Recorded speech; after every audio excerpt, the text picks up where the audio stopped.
I have logged into my personal instance of PaperCut MF. Tabs are on the left.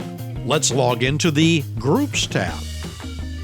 Here we are presented with all the groups that are active in PaperCut. This list view displays the group name, initial credit, whether the group was initially restricted or not, the schedule amount, and period if these are being used.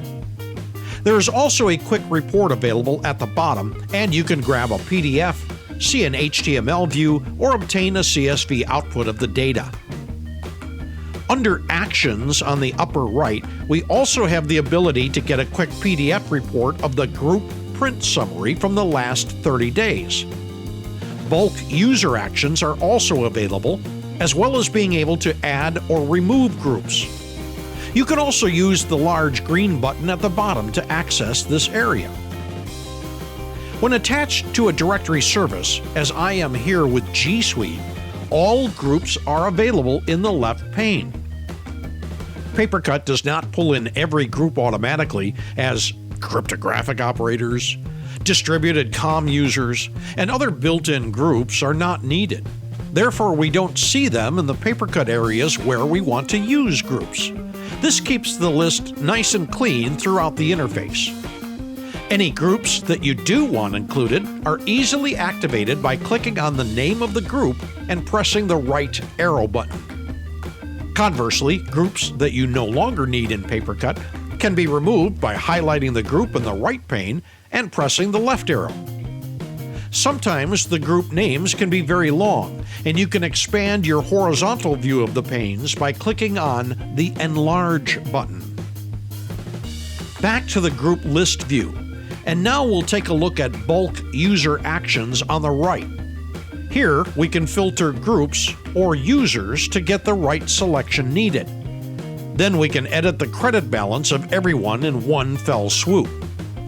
You can set credits or actual balances and include a comment as to why this transpired. The Change Settings area allows bulk changes to restriction status, overdraft amounts, account selections like turning on the standard or advanced client for users. Clicking on Change Advanced User Settings opens up other areas to affect, like overriding printer settings, which has its own drop-down menu, as does creating delegate print release options.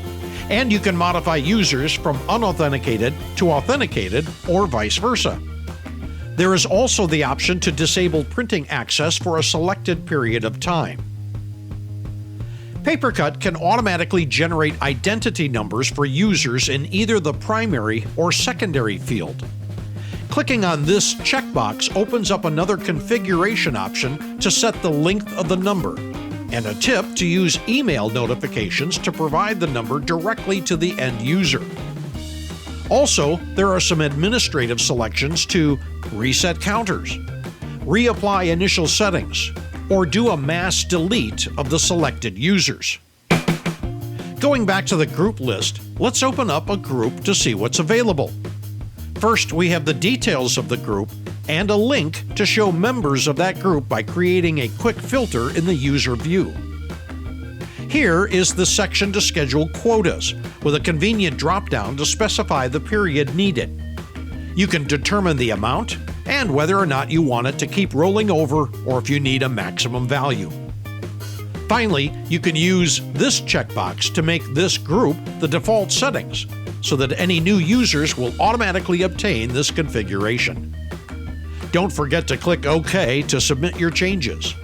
And there's a look at the Groups tab in the PaperCut dashboard.